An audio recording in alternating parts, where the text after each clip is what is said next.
Hey guys, welcome back to my YouTube channel. तो चलिए एक नए वीडियो के साथ शुरू करते। तो जो हमारा आज का टॉपिक होने वाला है वो है सेंट्रल बैंक के ऊपर और उसके फंक्शंस। तो चलिए शुरू करते हैं। तो मैंने इसके पहले वीडियो में आप लोगों को बैंक और बैंक की क्लासिफिकेशंस के बारे में बताया था।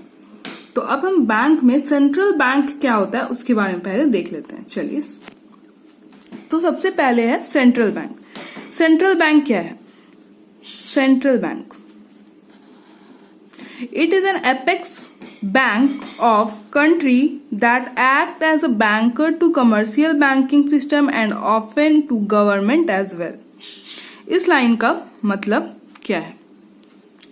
सबसे पहले it is an apex bank. Apex जो सबसे ऊपर, हायरार्की में हमारे सबसे ऊपर आता है, सुपेरियर कह सकते हैं एपेक्स। ठीक है, तो ये सबसे ऊपर वाले दर्जे का बैंक है सिंपल लैंग्वेज में, जो कि एक कंट्री का बैंक होता है और एक कंट्री में एक ही सेंट्रल बैंक होता है। और हमारे इंडिया में जो सेंट्रल बैंक है वो है reserve bank of India.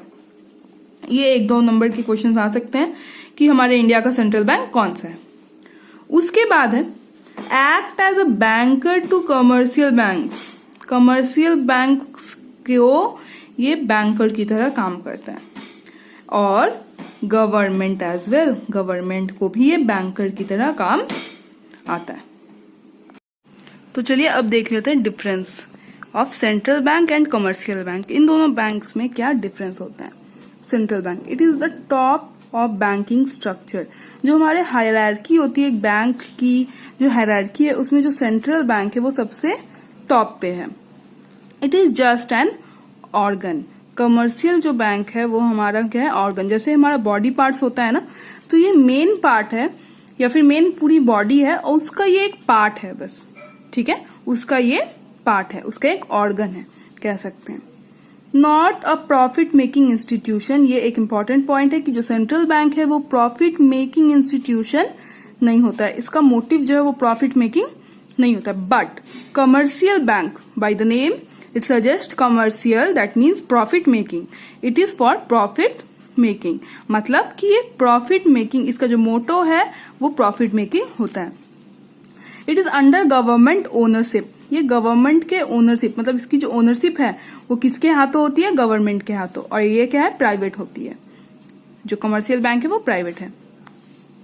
It has the monopoly of note issue. Monopoly, monopoly क्या होता है? ये एक इकोनॉमिक टर्म है।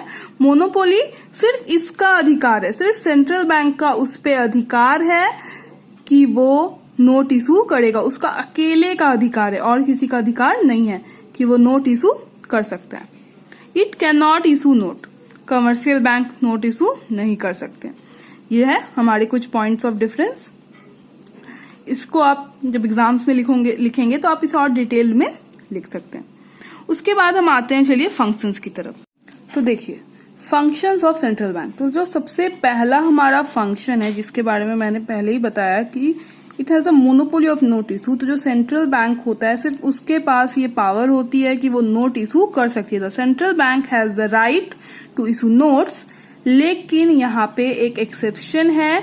एक्सेप्ट, क्या एक्सेप्शन है? 1 रुपीज नोट के और कॉइन्स के अलावा बाकी जितने नोट्स होते हैं वो सेंट्रल बैंक इशू कर सकती है। बस 1 रुपए का जो नोट होता है और जो कॉइन्स होते हैं उसे छोड़कर।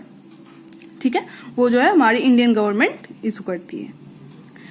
ये पॉइंट है नोट इशू का। उसके बाद जो हमारा दूसरा पॉइंट है, act as banker, agent and advisor to the government. जो हमारा सेंट्रल बैंक है वो बैंकर की तरह काम करता है, एजेंट की तरह काम करता है और एडवाइजर की तरह काम करता है गवर्नमेंट के लिए। जैसे कि हमारे लिए सेंट्रल बैंक है, हम अपने मनी को, हमारे लिए कमर्शियल बैंक है, मतलब नॉर्मल पीपल के लिए जो है वो कमर्शियल बैंक होती है कि जो नॉर्मल पीपल होता है वो कमर्शियल बैंक्स में जाके अपने पैसे डिपॉजिट कर सकते हैं, वहां से लोन ले सकते हैं। उसी तरह जो सेंट्रल बैंक होता है वो गवर्नमेंट के लिए काम करता है। ठीक है, as a banker the central bank keep the account of government. Government का अकाउंट जो है वो रखती है। जैसे एक आम आदमी अपना अकाउंट खोलता है कमर्शियल बैंक में, उसी तरह जो हमारा गवर्नमेंट है उसका भी एक अकाउंट होता है सेंट्रल बैंक के पास, ठीक है। It receives and take payments and taxes from public on behalf of government. ये जो है रिसीव करता है पेमेंट एंड टैक्सेस। जो सेंट्रल बैंक है वो हमारा गवर्नमेंट के बिहाफ में पेमेंट और टैक्सेस रिसीव करता है। जो हम पब्लिक, जो हम टैक्स पे करते हैं, तो हम पे करते हैं तो क्या हम डायरेक्ट गवर्नमेंट के पास जाते हैं क्या? डायरेक्ट हम नरेंद्र मोदी को जाके पैसे नहीं देते, डायरेक्ट हम उसको जाके टैक्स नहीं पे करते। हम क्या करते हैं, अपना जो इनकम टैक्स है या दूसरा टैक्सेस होता है वो हम क्या करते हैं, बैंक्स में पे करते हैं, ठीक है। और उसके थ्रू फिर वो सेंट्रल बैंक के पास जाती है और उसके थ्रू फिर वो गवर्नमेंट के पास पहुंच जाती है, ठीक है। अब है हमारा third point, central bank advises government on economic and financial matters. वो फाइनेंशियल मैटर्स या कोई भी इकोनॉमिक मैटर्स के लिए भी गवर्नमेंट को एडवाइस करती है। जो सेंट्रल बैंक है वो गवर्नमेंट को एडवाइस करती है। कोई भी इकोनॉमिक इशू हो गया, फाइनेंशियल प्रॉब्लम चल रही है, ठीक है, इन सब चीजों से रिलेटेड जो भी टॉपिक्स होती हैं, इन सब चीजों पे भी सेंट्रल बैंक जो है वो एडवाइस देती है गवर्नमेंट को। अब हमारा act as bankers bank, banker का बैंक, ठीक है। जैसे जो सेंट्रल बैंक है वो गवर्नमेंट का बैंक है, उसी तरह जो बैंक है सेंट्रल बैंक वो कमर्शियल बैंक्स का बैंक है। तो इसमें 3 पॉइंट्स हैं, इन 3 पॉइंट्स को हम अलग अलग करके समझते हैं। तो सबसे पहला पॉइंट है custodian of cash reserve. Custodian of cash reserve, custodian का मतलब क्या होता है, जो रखता है। कस्टडियन का मतलब क्या होता है, जो रखता है, रखना।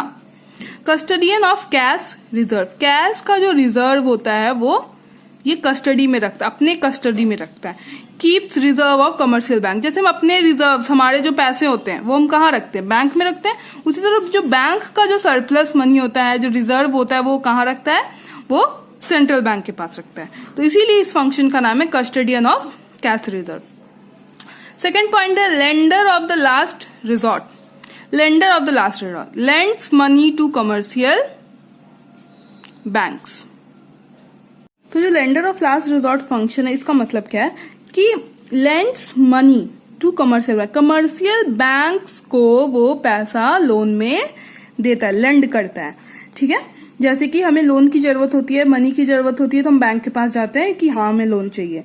उसी तरह जब कमर्शियल बैंक को मनी की जरूरत होती है तो वो कहाँ जाता है, सेंट्रल बैंक के पास जाता है, ठीक है। उसके बाद हमारा जो थर्ड पॉइंट है क्लियरिंग हाउस फंक्शन, ठीक है। तो क्लियरिंग हाउस का मतलब क्या होता है, साफ करना।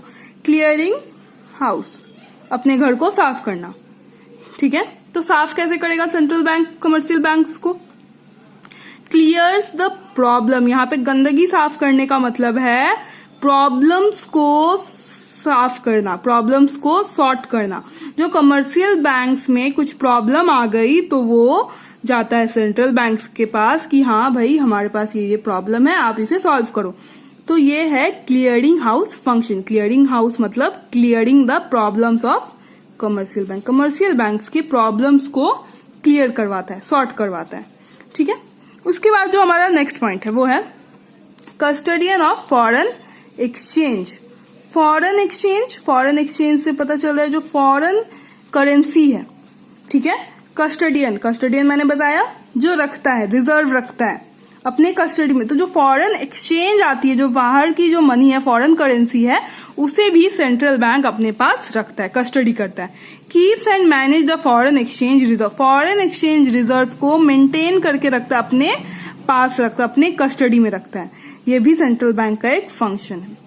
अब बढ़ते हैं नेक्स्ट फंक्शन की तरफ, जो कि बहुत ही इंपॉर्टेंट फंक्शन है सेंट्रल बैंक का, controller of credit. Controller of credit, ठीक है, क्रेडिट को कंट्रोल करता है। तो क्रेडिट को कंट्रोल कैसे करता है, 2 फंक्शंस हैं इसके। Controls the credit function of the country, जो क्रेडिट है कंट्री का उसको कंट्रोल करता है। तो इसके 2 मेन मेथड्स हैं कंट्रोल करने के, जो है क्वांटिटेटिव मेथड और एक है क्वालिटेटिव मेथड। अब हम क्वांटिटेटिव मेथड क्या होता है और क्वालिटेटिव मेथड क्या होता है उसके बारे में जानेंगे। तो चलिए सबसे पहले क्वांटिटेटिव मेथड जान लेते हैं। तो क्वांटिटेटिव मेथड में 3 चीज हो सकती है, bank rate, repo rate, reverse repo rate. तो बैंक रेट क्या होता है, तो bank rate at which central bank lends money to commercial bank for long term. Long terms के लिए जब सेंट्रल बैंक कमर्शियल बैंक्स को पैसा देता है उसे हम बैंक रेट कहते हैं। तो ये हमारे कंट्री के क्रेडिट को कैसे कंट्रोल करेगा, हमारे कंट्री के मनी सप्लाई को कैसे कंट्रोल करेगा। मान लीजिए हमारे कंट्री में जो मनी सप्लाई है वो बहुत ज्यादा है, ठीक है, मनी सप्लाई बहुत ज्यादा हो गई है। तो अब सेंट्रल बैंक चाहती है कि हम उस मनी सप्लाई को कम कर दें। तो उसके लिए वो क्या करेगा, दिखाती हूं मैं आपको कि जैसे मान लीजिए ये आरबीआई है, ठीक है, ये हमारा कमर्शियल बैंक है और ये हमारी पब्लिक है, ठीक है। तो पहले मान लीजिए आरबीआई जो है कमर्शियल बैंक्स को 8% ऑफ इंटरेस्ट से लोन देती थी, ठीक है, और कमर्शियल बैंक अपनी जो प्रॉफिट लगा के उसे 10% पे देती थी। तो अब गवर्नमेंट के पास जो है वो चाहती है मनी सप्लाई को कम करना, क्योंकि कंट्री में मनी सप्लाई बहुत ज्यादा है। तो उसके लिए वो क्या करेगी, अब अपनी जो बैंक रेट है उसे वो बढ़ा देगी, कर दी 10% उसने, ठीक है। कमर्शियल बैंक की जो लोन लेने की जो रेट है वो 10% कर दी।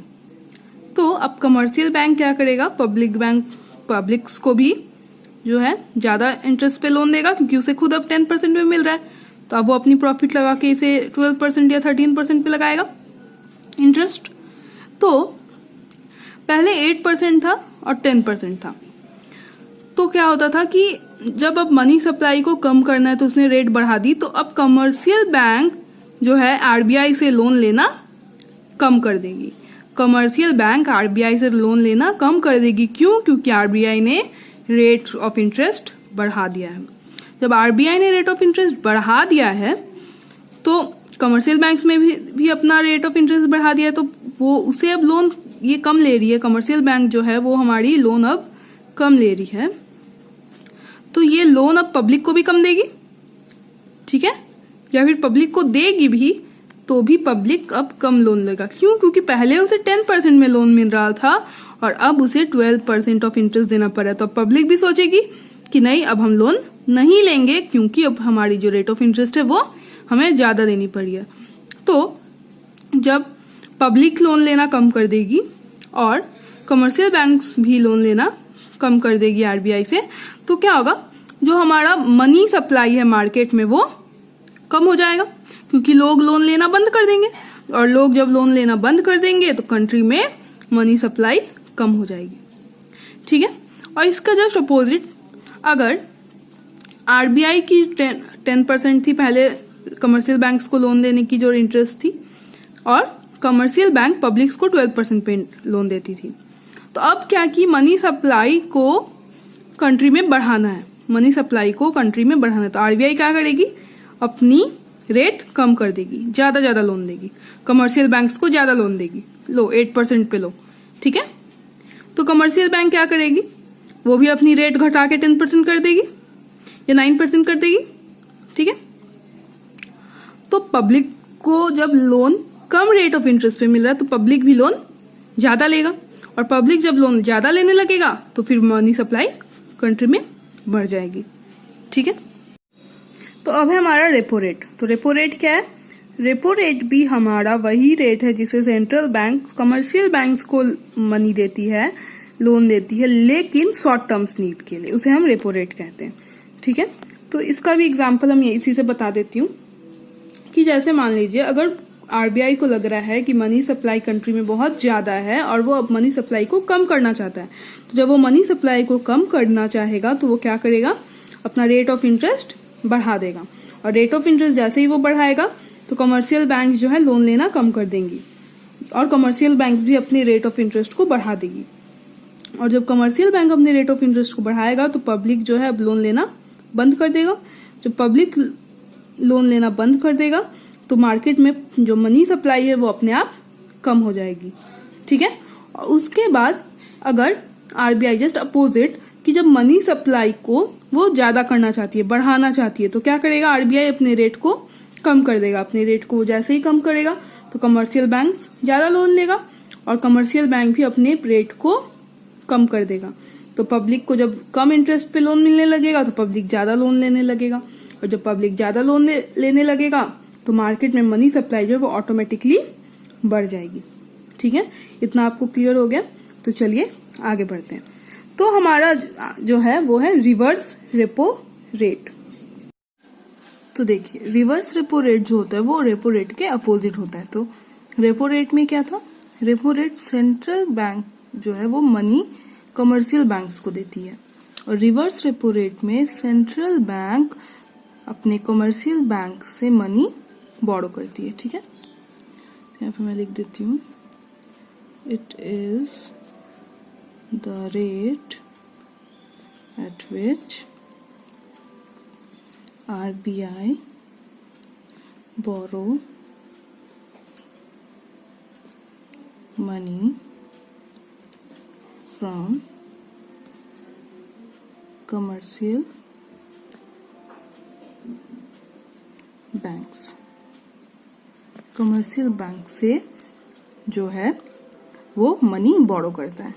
ठीक है, तो ये हमारे मनी सप्लाई को कम या ज्यादा करने में कैसे, इसमें आरबीआई का क्या रोल है वो देखते हैं। तो देखिए जैसे मैंने यहाँ पे एक एग्जांपल देके समझाया है, वैसे मैं आपको एक दूसरा एग्जांपल देके बताती हूँ।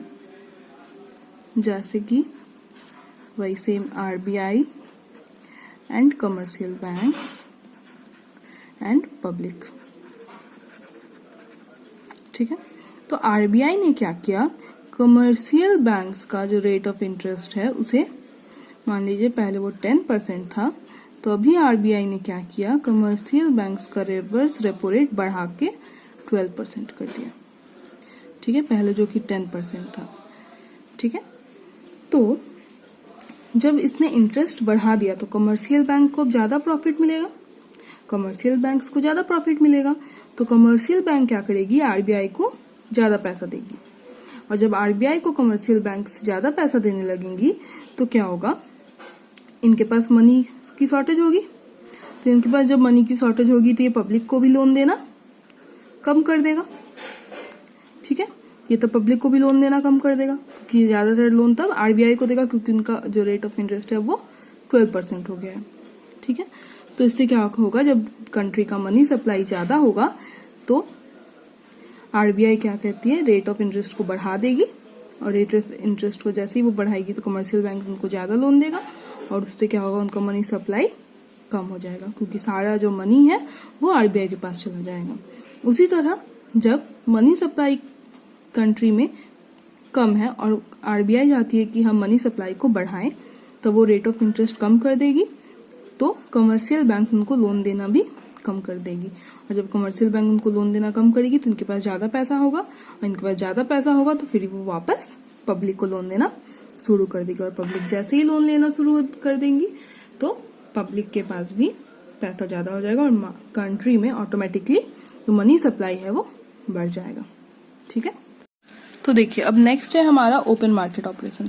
तो ओपन मार्केट ऑपरेशन क्या होता है, it means buying and selling of government securities to public and commercial bank. Government की जो सिक्योरिटीज होती है जो सेंट्रल बैंक्स के पास होती है, जिस टाइम अगर गवर्नमेंट को किसी टाइम पैसे की जरूरत हो तो उस सिक्योरिटीज से वो पैसा ले सकती है सेंट्रल बैंक से। ठीक है, तो जो हमारा सेंट्रल बैंक है यानी आरबीआई, उसके पास ये अथॉरिटी है, उसके पास ये पावर है कि वो गवर्नमेंट के सिक्योरिटीज को सेल एंड परचेज कर सकती है। ये सिर्फ हमारे सेंट्रल बैंक के पास पावर है कि वो गवर्नमेंट सिक्योरिटीज को सेल एंड परचेज कर सकती है to public and to commercial banks. ठीक है, तो जब कंट्री में मनी सप्लाई ज्यादा होगा, जब कंट्री में मनी सप्लाई ज्यादा होगा और सेंट्रल बैंक चाहेगी कि हम मनी सप्लाई को कम कर दें, तो उस टाइम क्या करेगी, अगर आपके पास कोई चीज ज्यादा है तो आप क्या करोगे, आपके पास पैसा ज्यादा है, आप चाहते हो कि हम उससे कुछ और चीज करें, तो आप उस पैसे को कहीं और लगाओगे।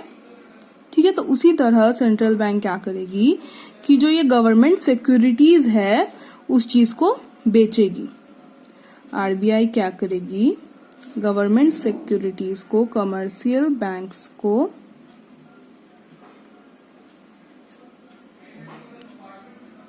इसको बेचेगा, और जब ये इसको बेचेगा गवर्नमेंट सिक्योरिटीज, तो जो मनी है वो किसके पास आएगी? आरबीआई के पास आएगी। तो मनी किसके पास आएगी? आरबीआई के पास आएगी। और जब मनी आरबीआई के पास आएगी तब क्या होगा? इसके पास पैसा कम हो जाएगा। जो मनी है वो कमर्शियल बैंक्स के पास कम हो जाएगा, और जब कमर्शियल बैंक्स के पास मनी कम हो जाएगा तो ये पब्लिक को लोन कैसे देगी? जब आपके पास होगा तभी तो आप दोगे ना। तो कमर्शियल बैंक्स के पास अगर लोन नहीं है, अगर पैसा ही नहीं है, फंड ही नहीं है, क्यों? क्योंकि उसने तो गवर्नमेंट सिक्योरिटीज खरीद ली। तो जब उसने गवर्नमेंट सिक्योरिटीज खरीद ली तो इसके पास पैसा कम हो गया।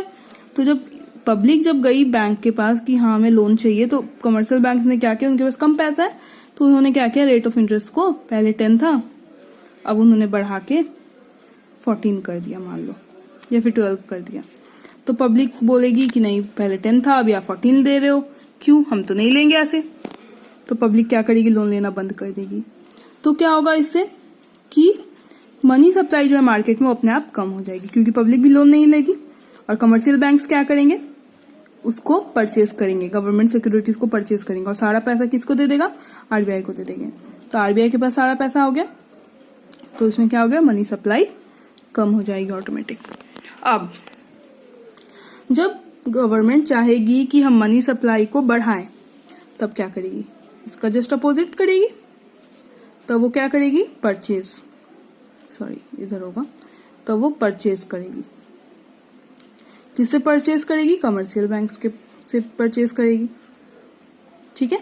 अब कमर्शियल बैंक्स से जब ये अपनी गवर्नमेंट सिक्योरिटीज वापस परचेज करने लगेगी तो ये कमर्शियल बैंक्स को क्या देगी? मनी देगी। और जब कमर्शियल बैंक्स के पास मनी ज्यादा होगा तो पब्लिक जब जाएगा लोन लेने के लिए, तो जब वो 14% था तो अब वो 10% पे लोन देगा, क्योंकि अब कमर्शियल बैंक भी चाहेगा ना कि अब हम ज्यादा पैसा लगाएं बाहर मार्केट में, तो अब वापस से वो 10% कर देगा या फिर 12% कर देगा। ठीक है। तो अब 10% पे जब पब्लिक को लोन मिलने लगेगा तो अब ज्यादा लोन लेगी, और जब ज्यादा लोन लेगी तो मार्केट में मनी सप्लाई बढ़ जाएगी।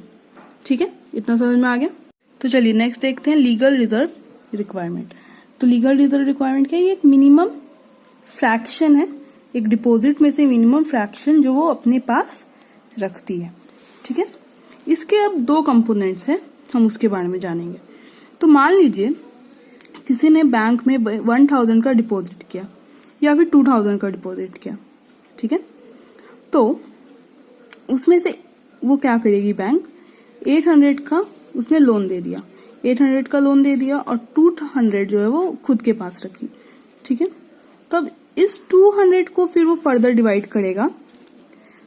उसमें से मान लीजिए 100 उसने आरबीआई को दे दिया और 100 उसने खुद के पास रखा for future needs.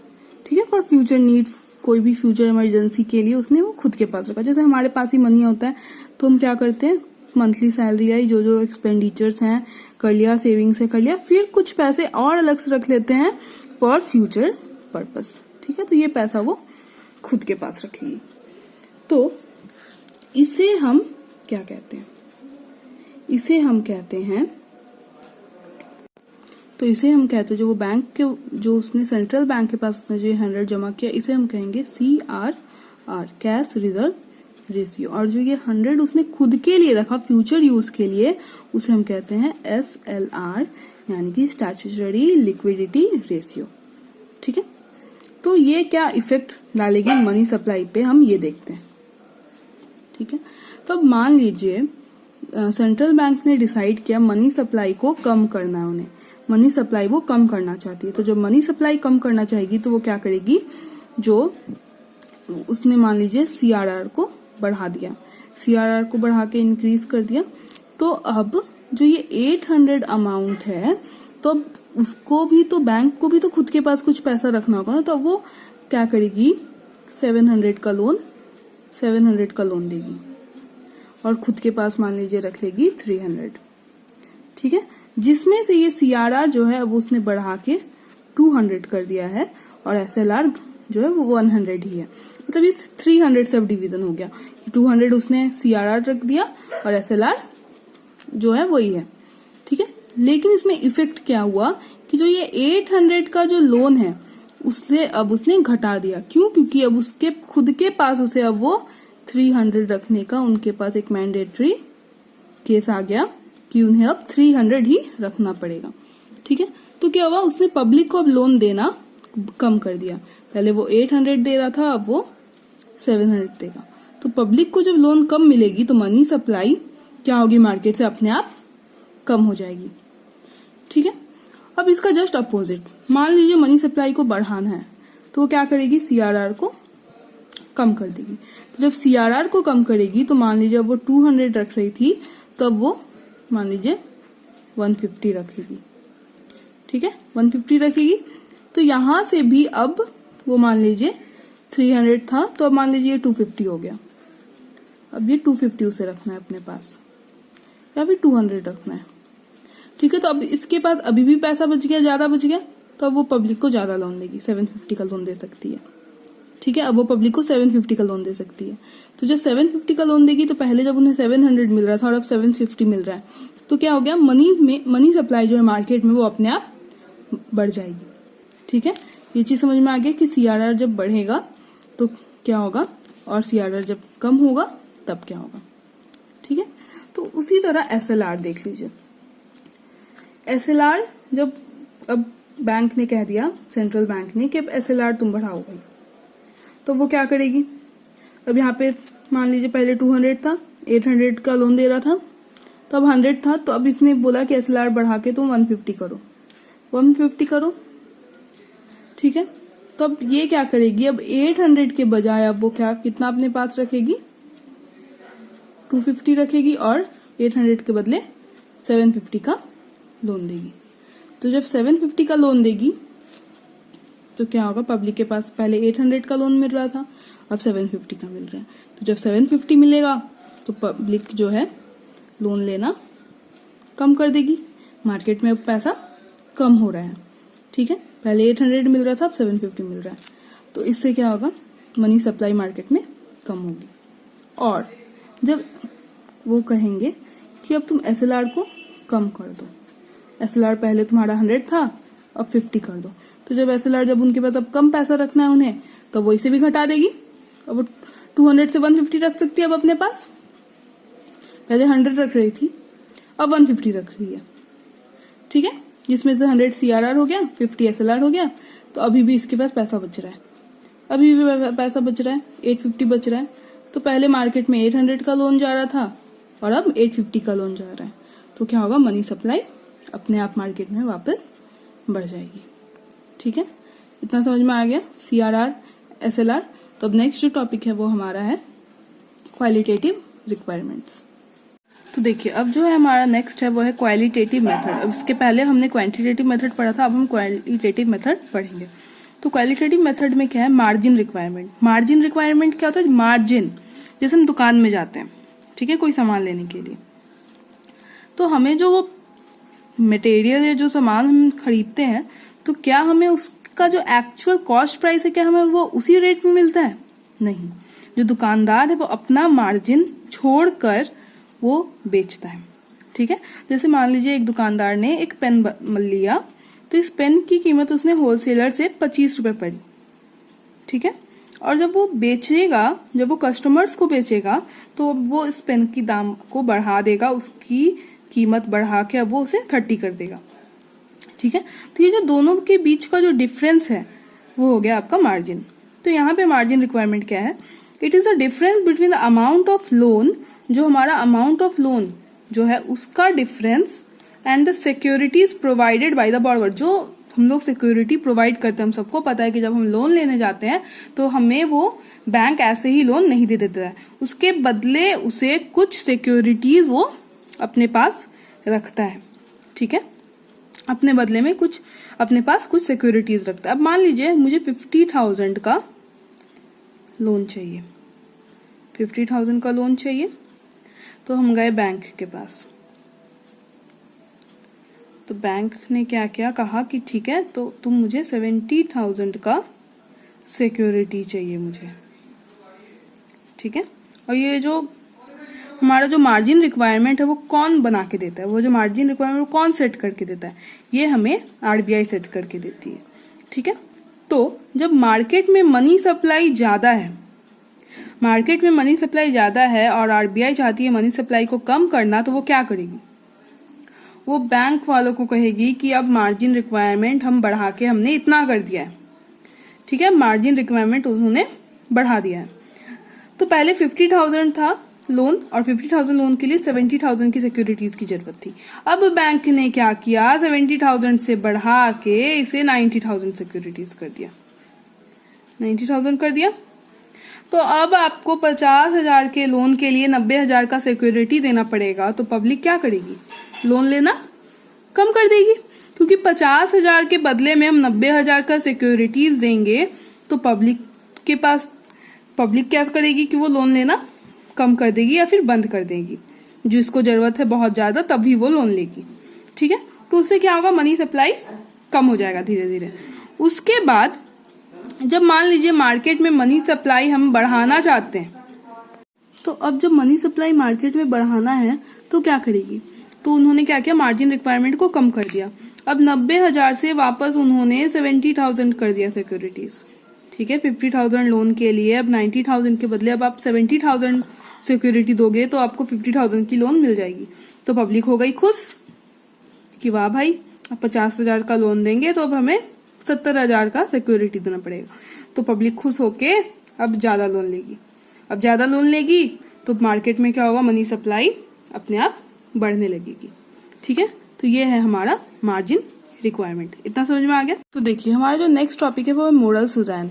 Moral Sujan क्या है, ये एक जो सेंट्रल बैंक है वो एडवाइस देगा, सेंट्रल बैंक एडवाइस देगा, किसे एडवाइस देगा, कमर्शियल बैंक को एडवाइस देगा कि तुम्हें किस सेक्टर में लोन देना है, ठीक है, तुम्हें किस सेक्टर में लोन देना है।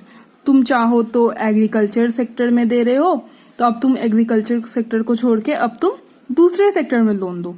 क्यों, क्योंकि अब उस सेक्टर में मनी की सप्लाई ज्यादा है, एग्रीकल्चर में सप्लाई ज्यादा है, तो अब उससे मनी सप्लाई को कम करना है और हमें दूसरे सेक्टर में उस मनी को लगाना है, ठीक है। तो ये क्या था, क्वालिटेटिव था। तो क्वालिटेटिव में हम क्या करेंगे, हम क्वालिटी को मतलब एक डायरेक्शन चेंज कर देंगे कि हाँ भाई पहले हमारे पास हम इधर लोन दे रहे थे तो अब इधर नहीं देकर उधर देंगे। लेकिन क्वांटिटेटिव में क्या था, मनी को कम या ज्यादा कर रहे थे, ठीक है, मनी को कम या ज्यादा कर रहे थे। उसके बाद है selective credit control. Selective credit control क्या है, select particular areas for providing loan. यहाँ पे उसने मोरल सुजान में उसने एक मोरल सजेशन दिया, एडवाइस दिया कमर्शियल बैंक्स को कि हाँ भाई अब तुम इधर ना दे करके उधर दे दो, ठीक है। लेकिन सिलेक्टिव क्रेडिट कंट्रोल में क्या होता है, वो एक पर्टिकुलर एरियाज को सिलेक्ट कर लेता है, select particular areas for providing loan. कुछ एक पर्टिकुलर एरियाज है कि जहां पे मान लीजिए मनी सप्लाई की कमी है, तो वो क्या करेगा कि उन एरियाज को सिलेक्ट करके अब कमर्शियल बैंक्स को कहेगा कि तुम अब इसी सेक्टर्स को लोन दोगे और दूसरे सेक्टर्स में लोन नहीं दोगे, या फिर दूसरे सेक्टर में लोन कम दोगे और इस सेक्टर में लोन ज्यादा दोगे। अब इसने एक डिसीजन बना लिया कि हाँ इन सिलेक्टिव एरियाज में, इन सिलेक्टिव जो हमारे सेक्शंस है सोसाइटी की या जो भी, उसमें अब तुम लोन दोगे। तो ये सारे फंक्शन है सेंट्रल बैंक के। अब नेक्स्ट टॉपिक में हम पढ़ेंगे कमर्शियल बैंक्स के फंक्शन। तो मेरे वीडियो को आगे देखते रहने के लिए लाइक और सब्सक्राइब जरूर करें।